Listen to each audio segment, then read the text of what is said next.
Hello everyone, Pontificator here.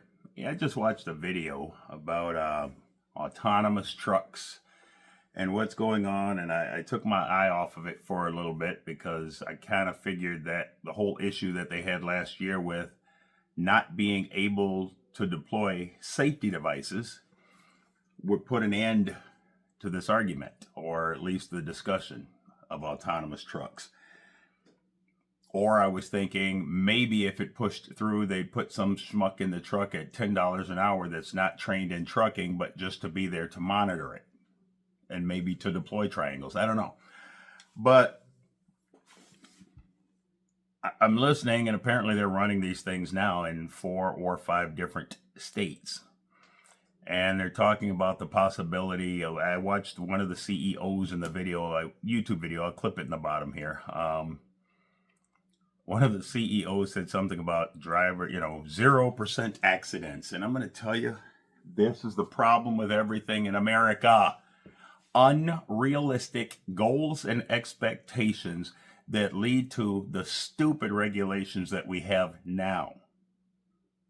0% emissions, good God, there's always some emissions. 0% emissions is batteries. Wait till all of that catches up. That'll be a new problem in and of itself. These people don't realize you have to put something in to get something out. So with the autonomous trucks, I was thinking, they're talking about how great it will be to have these trucks that'll be so much safer than drivers. I'm going to tell you, I've bought brand new trucks many times. They break down. Every time you change the technology, they break down a lot. So you've got this autonomous truck out there, and I'm assuming it's going to have DEF on it, DPF system. Are they going to relax the regulations to make sure that these trucks are less likely to break down or to be derated to where they're going 25 miles an hour for 5 miles and then they're down to 5 miles an hour? You're going to have a slew of tow trucks out here. These trucks can't think. Sure, they can see what drivers can't see and they can calculate and compute. But can a driverless truck identify a potential human smuggling or trafficking situation? Can a driverless truck help somebody out of a burning car, which has happened thousands of times in trucking? There are so many things that a driverless truck are going to remove from the element of trucking, or I should say from the safety aspect of the highway. What happens to a driverless truck when it loses a steer tire? Does it just come to a stop? Does it slowly pull over to the shoulder? There are so many things that AI probably cannot calculate as well as a human being does. Sure, there's algorithms and calculations based on what you think is a good idea. But I'm going to tell you right now, some guy with a degree from Harvard that studied trucking, and maybe some people that have been around trucking and in trucking are not going to be able to do this. Now, they can get some laws passed to give them leniency and waivers and everything else. But here's my complaint about that. For every law that you waive for autonomy, there was a lawsuit or 100 lawsuits that resulted as a result of one of these things that you're going to waive for them. So if you're willing to waive them for them, were they really necessary in the first place for trucking? I'll give you an example. That's a lie. There was a truck stopped on the shoulder of the freeway. I think it was in Kentucky. I don't remember why he stopped. But he had not yet deployed his flashers and his triangles or flares, either one. He had nothing out yet. Car comes along, runs smack dab into the ass end of it, kills the young lady, if I'm not mistaken. It was either a newlywed couple or someone who's going to be married. Well, the end result was mega millions of dollars because he had not put out his safety devices.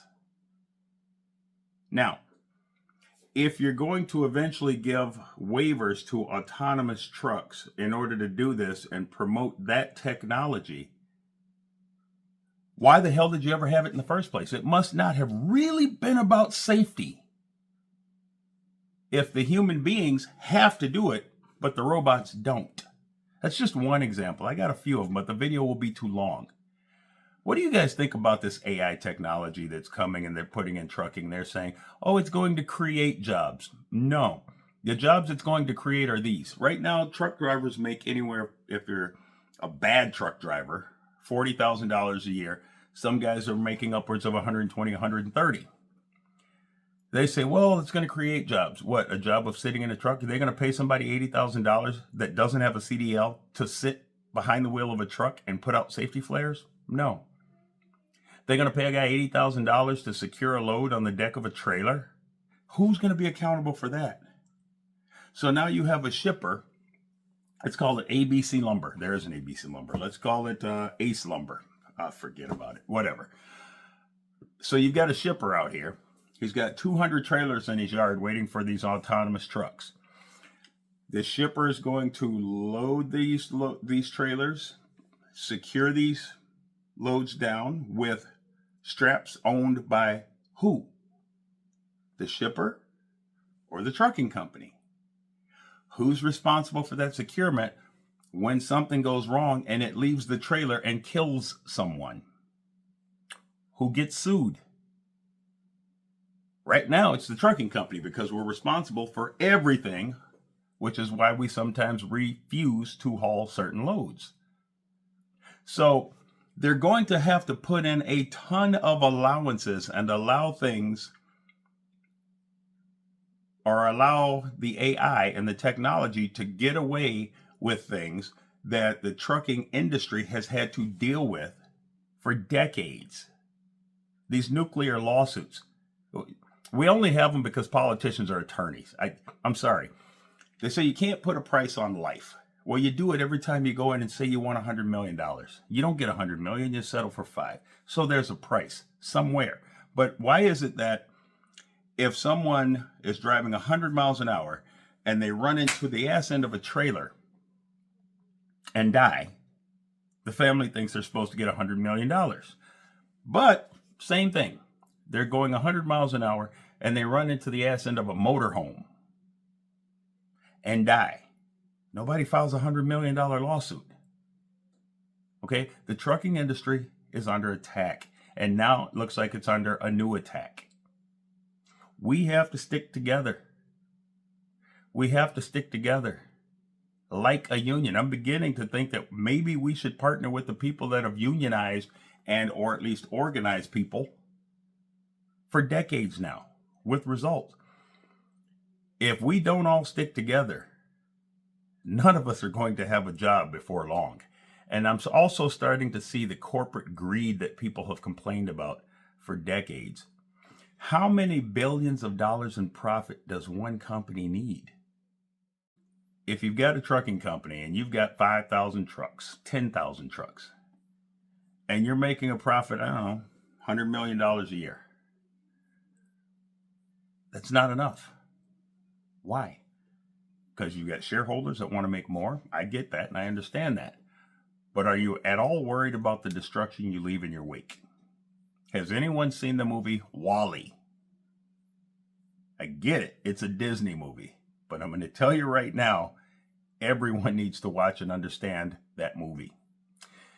Pontificator here, guys. Let me know what you think about this autonomy. Let me know if you believe it's good or if it's bad. Let me know if you think autonomous trucks should not be granted a single waiver that the federal government was not willing to grant for driver trucks. Seems like they're creating an unfair playing field once again for trucks against truck drivers this time. Let me know what you think in the comments. CarriersUnited.com. Get there, sign up. Let's make this happen. Thank you very much. Have a good evening.